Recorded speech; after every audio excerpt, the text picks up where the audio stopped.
Kamu ma'am, okay ra sa ilang tanan, no problema. Ang importante, musugot ang body ma'am, wala yung musuka. Siguro taon. Sir, ato konsultahon, yung kasi na mo alkontra. Kinsa mo sugot nga magsugod na. Pataas sa inyong kamot. Kay kung dili, unya pa ta 230 o 3. Okay. Okay. Okay. Sige.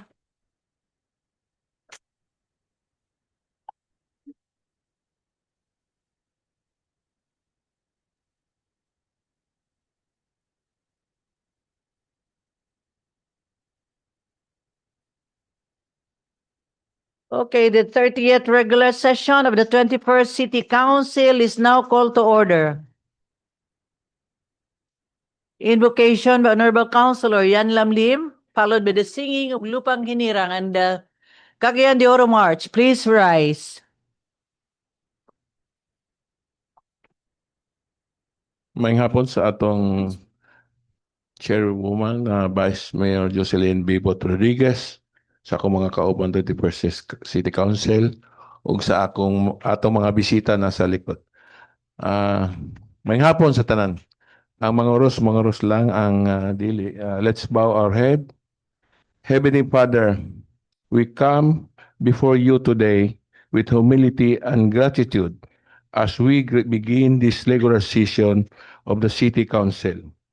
We thank you for the gift of leadership, for the opportunity to serve our community, and for the trust that the people have placed in those who sit in this council. Lord, we ask your divine guidance as we carry out the responsibility entrusted to us.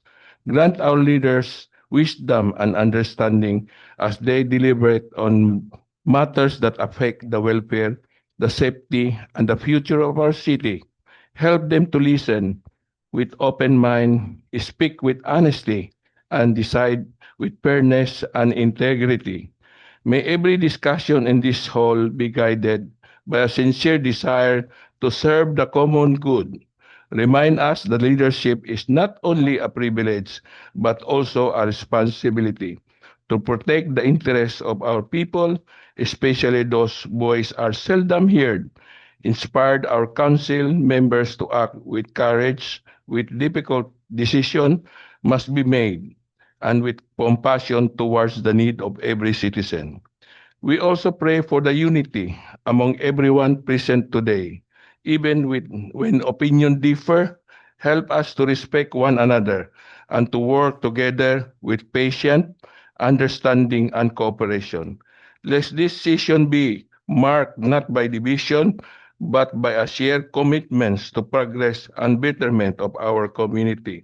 Bless the officials of this city, the employees who support the work of the council, and the citizens who, with their faithfully serve, watch our neighborhood, protect our family, guide our youth, and strengthen all those who serve to build a more peaceful and prosperity city.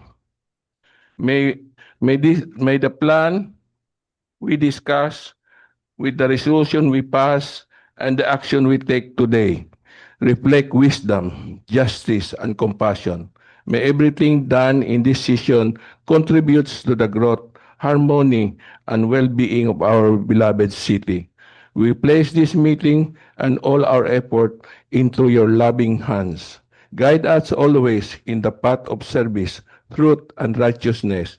All we ask in your holy name. Amen.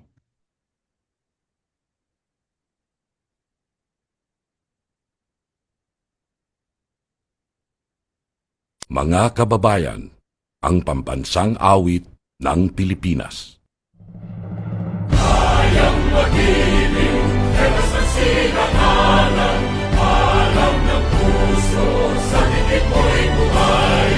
Lupang hinirang, tuyak ka ng magiting, sa mandulubi.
Please be seated.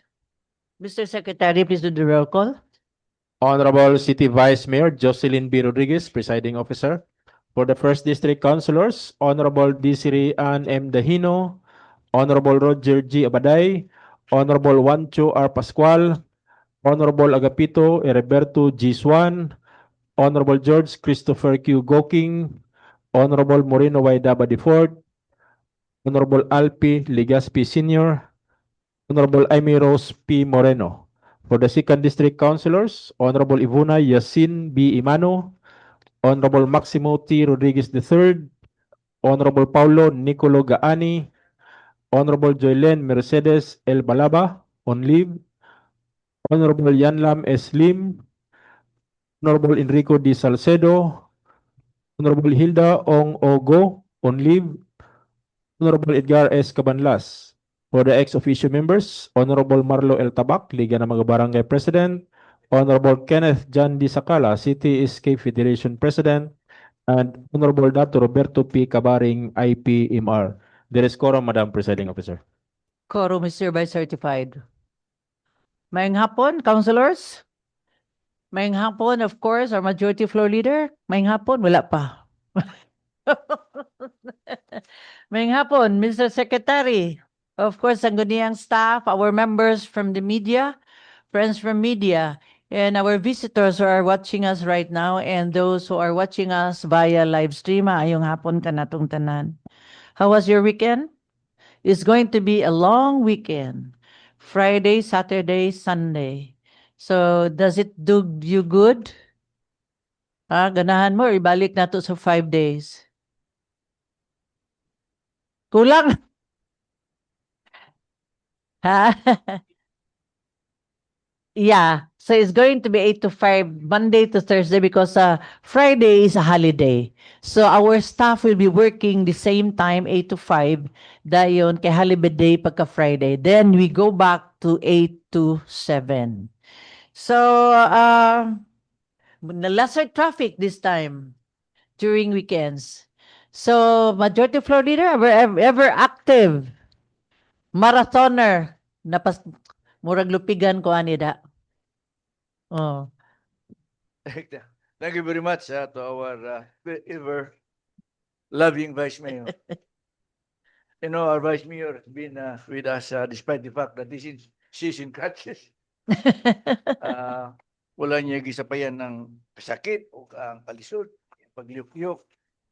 He preferred to serve us, the people of Cagayan de Oro, despite all this incapacity. Thank you. Thank you very much, Vice Mayor. Thank you. Rodriguez. Members of the Council who are, of course, I personally consider honorable friends and visitors we have in the gallery, people of Cagayan de Oro. Mayang hapon sa tanan. Hapon. Madam Chair, may I move to dispense the reading of the minutes of the previous regular session on March 9, 2026. And a Consider second. the furnishing copy Sorry. thereof as reading itself. Any second objection? Hearing none, motion is hereby carried. Move to approve on second final reading. Second objection? Hearing none, motion is hereby carried. On the special report portion, Madam Chair, there's only one.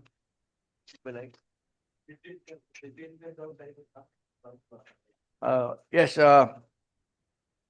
this is about my special report is about the presence of the American servicemen at the Columbia Air Base,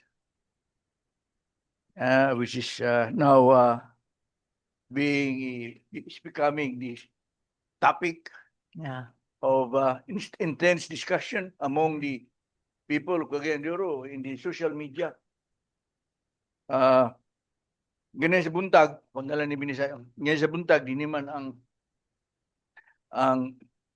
Yeah. commanding officer of the Columbia Philippine Air Force. Air Force Base, Yeah. and nag-ingon siya wala may problema kay lagi This is part of the agreement between the US and the Philippines on the EDCA, the Enhanced Cooperation, Defense Cooperation Agreement. O kanang pagsulod lugar sa mga sundalo di gikan sa Amerika, party ka na sa agreement and then temporary lang. O basically the focus of this presence is on humanitarian purposes. It has no connection with the war that's going on in the Middle East. And there is no reason or basis for us to be afraid or to be in panic or whatever. But Madam Chair, in that statement of our Air Force Commander of Lumbia, personally, I'm not satisfied because there is no space for us to ask question. Pagpangutana. It was a monologue, and there is no bilateral discussion on the issue between the Air Force Commander and we as the representative of the people of Cagayan de Oro, who are all afraid. Ang ako is this. Kanang Lumbia Air Base, commercial pa man kaniya to, wala tay problema na. Daliwala nga naa na siya sa tunga sa usa ka dako nga commercial bustling community sa atong dakbayan. Walay nagreklamo na malipayon nga naa diha ang Lumbia Commercial Airport kay lagi nakatabang man sa ekonomiya sa atong dakbayan. But now nga gihimo na kining airbase, the paradigm has changed. The perception of the people now has changed. Kay lagi nakahibalot ang an airbase or a military camp is always a magnet to any war. Lugar ang nitabo karon sa Iran, kailan sa Middle East, kinsa may na biktima karon sa mga missiles o sa mga drones sa Iran, Yeah. the UAE. Ngano man, kinaman diya ang airbase sa US, nabiktima ang Dubai, nabiktima ang uban ng mga nasod, abay doon silingan na nasod. Ngano nabiktima man, tungod kay nadiha ang military facilities of the US. Now,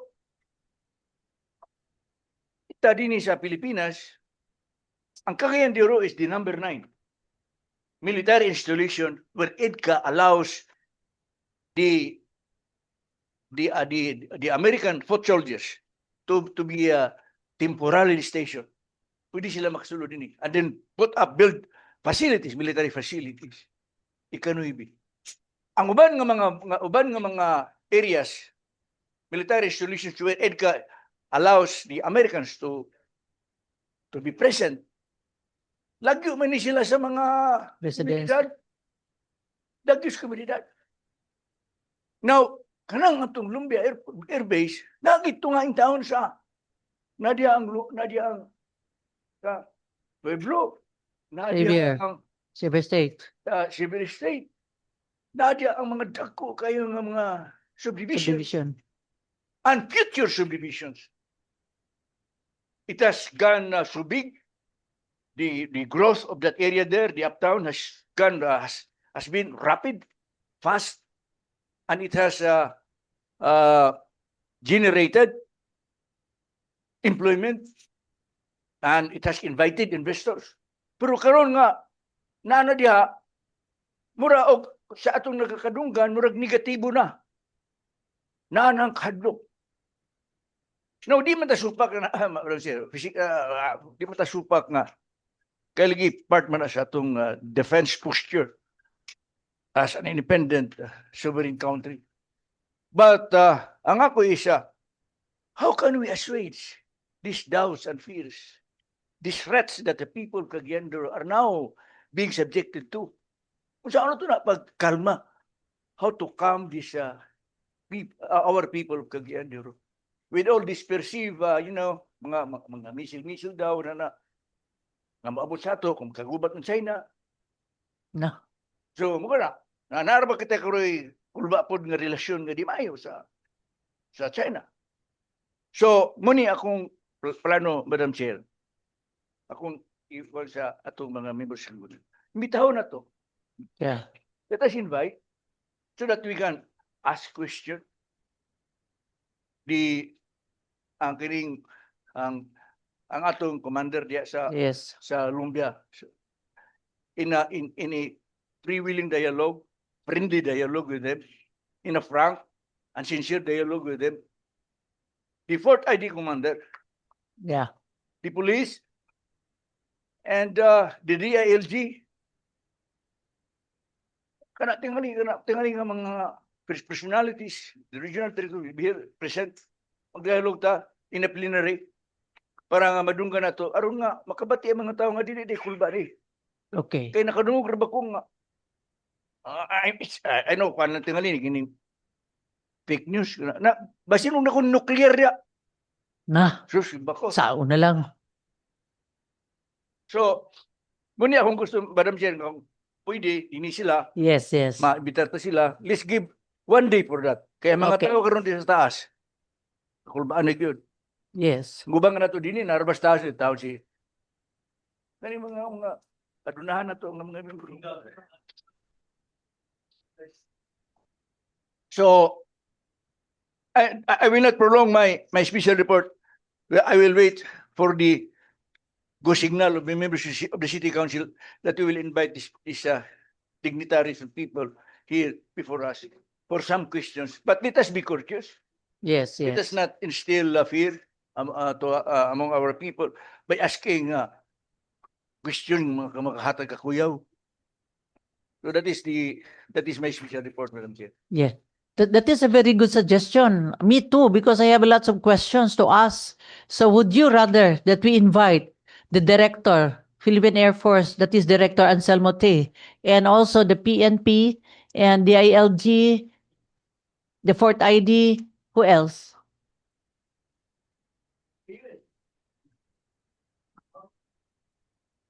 Sige sa. Maulo man ko gingon nga ang US personnel pasiog maulo si mahadlok yun nga dinhi but if it's possible. Yes, yes. Why not? Yes, Councilor Roger Abaday, yes, Councilor Janjan.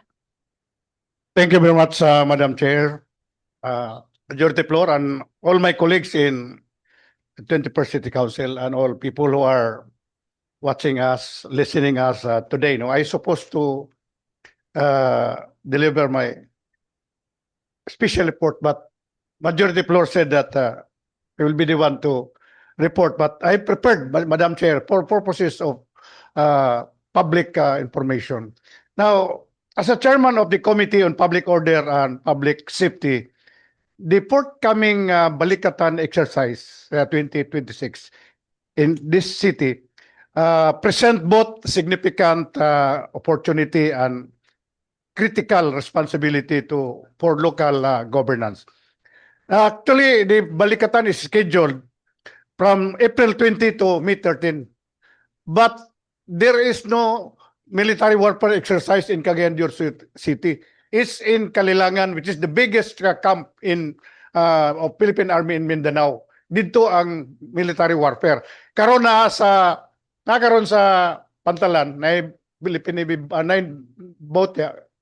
Gakargala na sa mga equipments and diya sa Philippine Air Force na yung mga helicopters, but all the US, not only US, but Australian and Japan contingency are here in Cagayan de Oro. Full na atong hotels karon and restaurant na din ni karon sa Cagayan de Oro. There are around hundreds. So, Yeah. the joint exercises, Madam Chair and my colleagues, involves the Armed Forces of the Philippines, the United States, Army and Australia and contingent from Japan. Most notably, the site is in Lumbia Airfield, no, as the hub military training, military exercise and humanitarian assistance and disaster response preparedness. Dini sa Cagayan de Oro nila ang ilang humanitarian assistance and disaster preparedness. From this, from a public safety standpoint, primarily concern to ensure that national security activities conducted within the city's jurisdiction do not compromise our civilian welfare, peace and order, and critical services. Now, while national authorities underscore that the exercises are defensive in nature and include community benefit programs, the scale of operations, presence of foreign troops, and heightened global tension requires proactive and local oversight, transparency, and interagency coordination. So Cagayan de Oro is the gateway to Northern Mindanao and will likely experience increase of security visibility, logistical activity, and public attention during the exercise period. Now, the role of the City Council, particularly the Committee of Public Order and Public Safety, is therefore to balance the defense cooperation with the city's duty to protect residents, maintain normalcy, and ensure preparedness for contingencies. Now, what are the advantages or pros of this, the presence of this exercise? It strengthens our disaster response capability for the city. So the development of humanitarian assistance and disaster response, so they call that it's ADR, facilities at Lumbia enhances the city's ability to respond to typhoons, earthquakes, large-scale emergencies. Preposition equipment and supplies can be mobilized rapidly for Northern Mindanao, and local responders gain valuable training alongside advanced military units. So another is to improve emergency interoperability.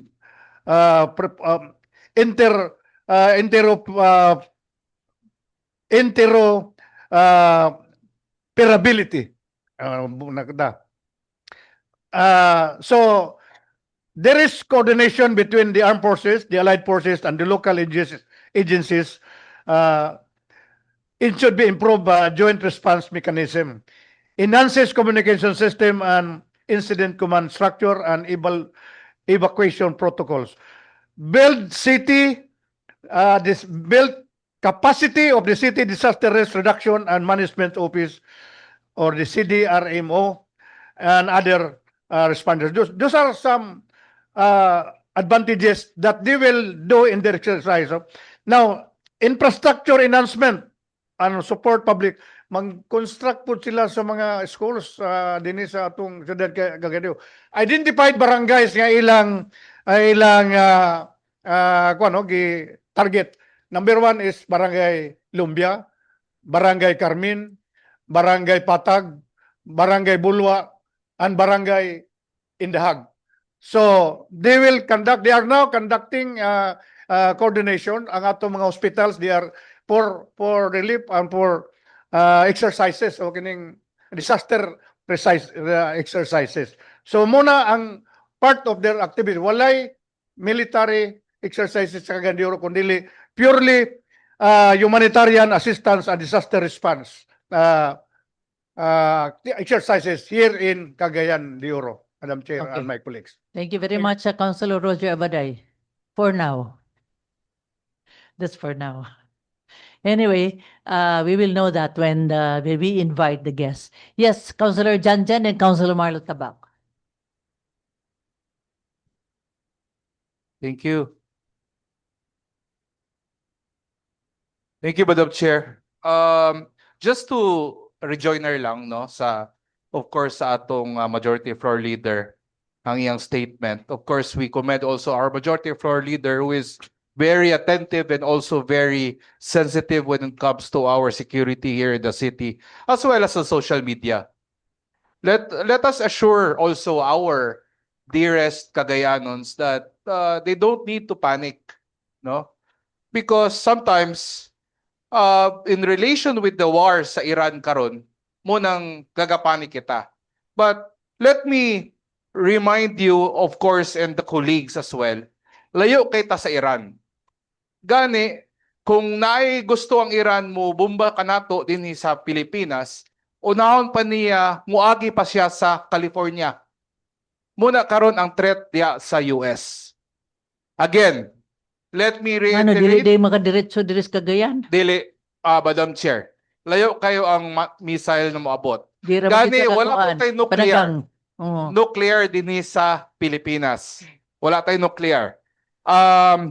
Let me reiterate again, our Cagayanons, you don't have to panic, no? Because of course the LGU is on top of everything under the leadership of our Mayor Clarix Uy. Of course, from our majority floor leader as well, and you, Vice Mayor Bebot Rodriguez. Other locations with the EDCA. Unsa man ang EDCA? Enhance defense, dili offense, defense Defensive. cooperation agreement. Sites in the Philippines. 9 ni kabuok. Ako na lang i-state para pag-abot na lang unya sa atong bisita, dili na niya isa-isahon tanan. Majority Floor Leader, Madam Chair. Una, we have the Palawan Antonio Bautista Air Base. Sunod natay Pampanga Base Air Base. Sunod Nueva Ecija Fort Magsaysay. Sunod Mactan Benito Ebuen Air Base. Cebu. Napod sa Santa Ana, Cagayan. Sa norte, Naval Base Camilo Oseas. Sunod, natay Cagayan, dito gyapon sa norte, Lalo Airport.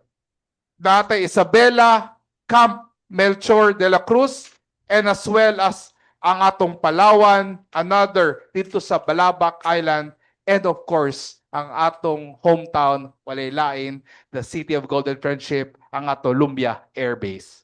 Gani, Madam Chair, bago lang sila naghatag o last week lang, og pahayag, gikan sa atong Fort ID.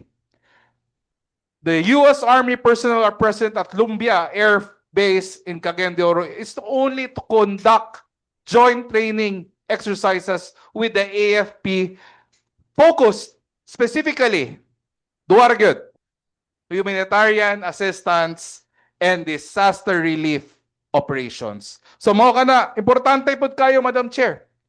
Actually, okay gud siya na naapod sila para ang atong Philippine Air Force madugangan ang ilang expertise when it comes to specifically humanitarian assistance as well as disaster relief operations. So kana lang, Madam Chair, no, ako lang idugang So, para excuse me, dili- so they will be training the PNP and the other, the Army. the Army lang. The Army. Uh, So, of course, with the pleasure of our colleagues as well as the majority floor leader, ato ipatawag, no, ang atong Fort ID, who's in charge, as well as the US counterpart. Naman na sila counterpart, Madam Chair. okay. So, kana lang, Madam Chair, God bless Cagayan de Oro. Salamat og mahimbutag. Okay, thank you very much. Yes, Councilor Marlo Tabak, you have the floor.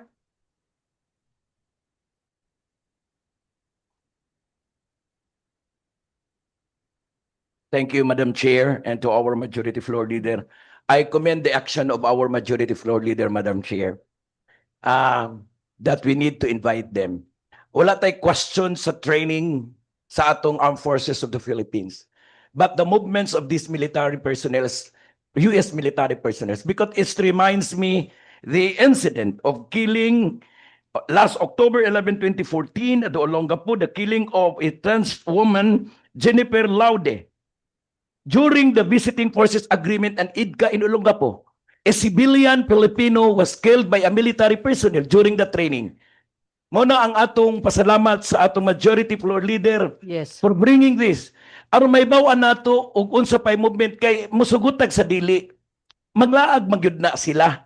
Mulaag yun na, mulaag na og gabi, mulaag og hapon. Na ay mga tinuod na. So, let's protect the rights of our people in the city. No? Alabi na ang atong mga karunbulan sa kababainhan. And we must protect the Yes, rights yes. for women. Thank you, Madam Chair. Yes, yes. That is a very, I have a lot of question, regarding that matter when they come on Monday. So any more? No more. So let's invite Mr. Secretary. Okay, thank you very much. Let's proceed, Majority Floor Leader, Attorney Edgar Cabanlas. Thank you very much, Madam Chair. So we proceed to our business of the day. Item number 1, proposed resolution 2026-274, declaring as operative in its entirety, effective on the date fixed therein, ordinance number 1, 2025, of the Sangguniang Barangay o Barangay Lapasan, the city, entitled An Ordinance for a Drug-Free Workplace in Barangay Lapasan, Cagayan de Oro City, and appropriating funds for the implementation thereof. May I request Councilor Marlon Tabak be recognized? Councilor Marlo Tabak, you're recognized.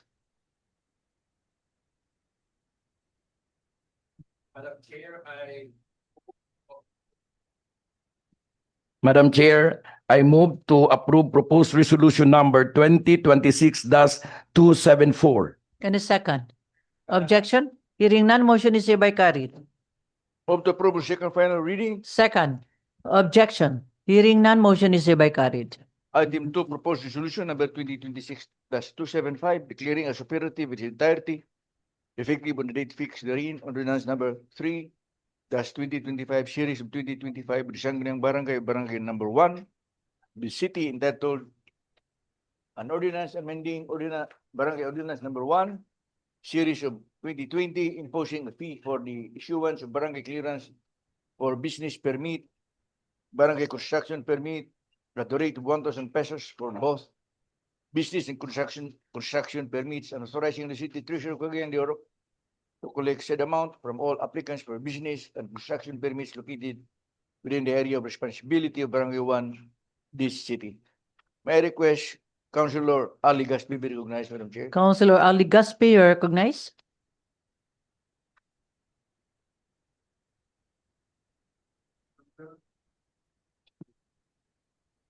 Madam Chair, maayong hapon. I move for the approval of the proposed resolution number 2026-275. And a second.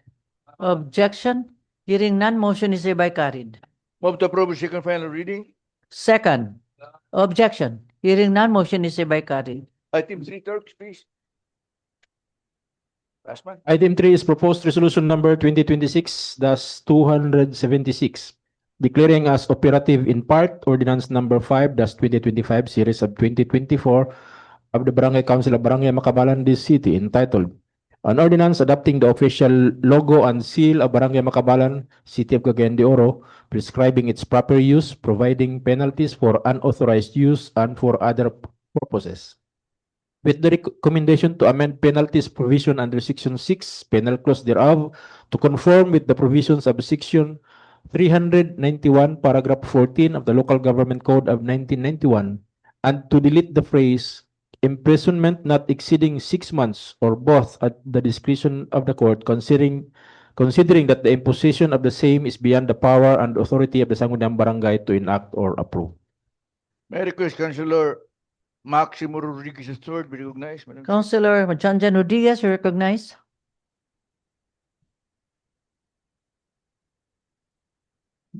Madam Chair, move to approve proposed resolution number 2026-276. And a second. Clarification, yes. Councilor Des Dahino, you have the floor. Thank you, Madam Chair. Maayong hapon sa tanan. I would just like to clarify, Madam Chair. I don't have any problems with the ordinance, but I would like to ask if the regarding sa penal clause section 6, considering that RA 7160 authorizing barangays to impose fines up to 1,000 pesos.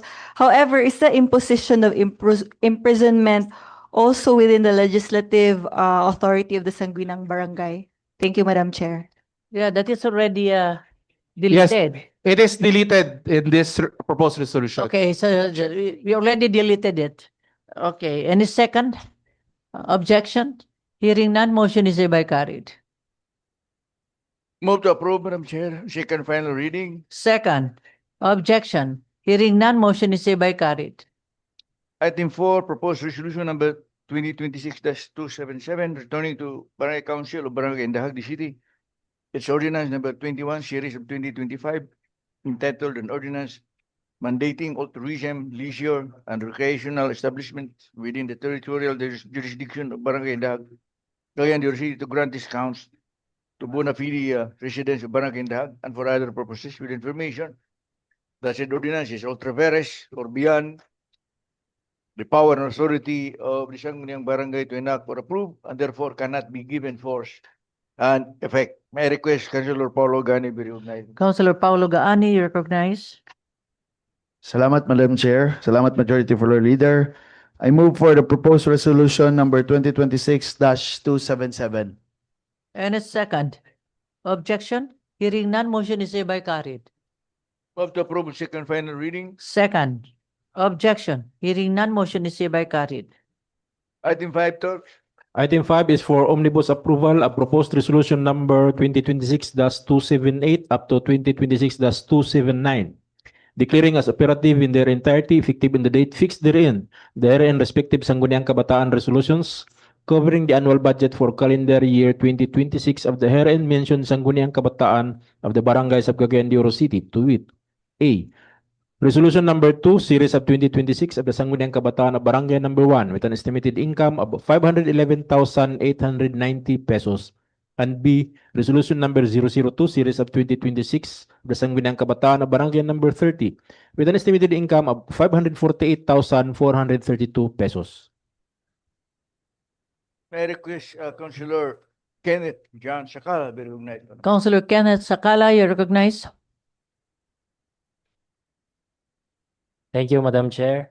And before I move for the approval of the proposed resolutions, I would like to include to the agenda the SK annual budget for calendar year 2026 of Sangguniang Kabataan of Barangay Lapasan with the resolution number 02 series of 2026 with an estimated income of 6,149 pesos, 149,984 pesos. So move to approve, Madam Chair. Thank you. Any second? Objection? Hearing none, motion is hereby carried. Move to approve second final reading. Second. Objection? Hearing none, motion is hereby carried. Item 6, proposed resolution number, for inclusion, Madam Chair. For inclusion. Move for, Any second? Objection? Hearing none, motion is hereby carried. I request for inclusion, Madam Chair. Move for inclusion, items 6, 7, 8, 9. Items. Time pa. Second? Objection? Hearing none, motion is hereby carried. Item 6, Madam Chair, proposed resolution number 2026-280, endorsing the project assistance to indigent individuals or families, food assistance rice distribution project to indigent individuals, families in the amount of 112 million for funding under the FY 2026 Local Government Support Fund, financial assistance, local government units, LGSA-FA to LGUs per DBM local budget circular number 169 dated February 16, 2026. This being a social services of, may I request, Madam Chair, John Rodriguez be recognized. Councilor Janjan Rodriguez, you are recognized. Thank you, Madam Chair. Move to approve proposed resolution number 2026-280. Any second? Objection? Hearing none, motion is hereby carried. Move to approve second final reading. Second. Objection? Hearing none, motion is hereby carried. Item 7, ordinance number 2026-216, amending section 8A and B under article 2 of ordinance number 14810-2024, otherwise known as the Cagayan de Oro City Education and Development Ordinance of 2024, so as to remove the parenthetical title City Education and Development Officer and Assistant City Education and Development Officer for the positions City Government Department Head 2 and City Government Assistant Department Head 2 respectively to conform to the DBM Index of Occupational Services, IOS, position titles and salary grades. May I request Councilor Jean Daba? Councilor Jing Daba, you recognize. Ngayong hapon, Madam Chair, Majority Floor. Move to approve proposed ordinance number 2026-216. Any second? Objection? Hearing none, motion is hereby carried. Move to approve second final reading. Second. Objection? Hearing none, motion is hereby carried. Item 8, Madam Chair, proposed ordinance number 2026-217, authorizing the Honorable City Mayor Rolando A. Uy, representing the city government of Cagayan de Oro, to enter into and sign the memorandum of agreement with the Food Terminal Incorporated, represented by Mr. Joseph Rodolph C. Lu, President and CEO, covering the implementation of the 20 pesos rice project, Rice for All program in Cagayan de Oro City under the terms and conditions stipulated therein. May I request Councilor Antoy Roa Pascual be recognized. Madam. Councilor Antoy Roa Pascual, you are recognized. Hello. Thank you, Madam Chair. Good afternoon, Vice Mayor, Majority Floor Leader, my fellow members of the 21st Council, and everyone present here today. Good afternoon. The Bentang Bigas program is a national initiative aimed at making rice more affordable for our vulnerable sectors. Let me name a few: senior citizens, solo parents, PWDs, indigent households, farmers and farm workers, fisher folks, jeepney and tricycle drivers, minimum wage earners, and DepEd personnels. Through this program, rice will be made available at 20 pesos per kilo through the partnership of the Department of Agriculture, NFA, FTI, and our LGU. As our role as a city is mainly to support the distribution and ensure that the rice reaches the intended beneficiaries efficiently and transparently. As chair of the Committee on Agriculture, Fisheries, and Aquatic Resources, I support this initiative as part of our efforts to strengthen food accessibility for our people. So with that, I move to approve proposed ordinance number 2026-217. Any second? Is this already available to all? Available na ni siya? Yes, Vice. Na daw 2,005. Ang city Makapalit na. ang City Agriculturist Office nasa rate 2,500. So yeah, that's why they can already buy. Karon? Pili nila ang beneficiaries. I know. But they can already buy as of today. Murag- Nana? Ano ba? Oh yes, okay. Yeah. Ako kahit pa if- na, murag April. yes, Councilor. Yes, Madam Majority Floor Leader, yes. Madam Presiding Officer. Madam Presiding Officer, yes. Ang atong mga constituent, Madam Presiding Officer, makapalit na og tag 20. Yes, where? Dito sa NFA. Nakaschedule na. Gusa lapasan Monday, na sila schedule Tuesday, Wednesday. But I support the proposal of our Chairman of the Committee Yeah, on of course. Agriculture para sa city gid nato ato yung syudad kay karon So, pa kung man ato sa sila sa NFA. barangay to sell, NFA, or Madam did you go to Presiding NFA? yeah, sa NFA pa sila Ah, gabaligya. Pero naka-avail na ang atong mga Mga katawhan sa constituent. Cagayan de Oro sa 20 pesos. Okay, that is what I mean. Okay, thank you very much, Councilor Barlo Tabak. Yes, Councilor Altoy Pascual, are we done? Yes. Yeah, second? Second, Objection? Hearing none, motion is hereby carried. move to approve second final reading. Any second? Objection? Hearing none, motion is hereby carried. Last item, proposed ordinance number 2026-218, authorizing the Honorable City Mayor Rolando A. Uy in behalf of City Government of Cagayan de Oro to enter into and sign the memorandum of agreement with the Archdiocese of Cagayan de Oro, represented by Most Reverend Jose Cabantan, DD, covering the collaboration of the parties in providing programs, services, and support mechanisms for recovering persons who use drugs, persons deprived of liberty, children in streets situations, children at risk, children in conflict with the law, and other vulnerable sectors through the operations and programs of Kada Oro Wellness Center and the terms and conditions stipulated in. May I request Councilor Des Dahino Resma. Councilor Des Dahino? Resma? I move for the approval of the proposed ordinance number 2026-218. Any second? Objection? Hearing none, motion is hereby carried. Move to approve on second final reading. Second? Objection? Hearing none, motion is hereby carried. There being no other matters to attend to, move for the adjournment. Any second? Objection? Hearing none, motion is hereby carried. God bless us all.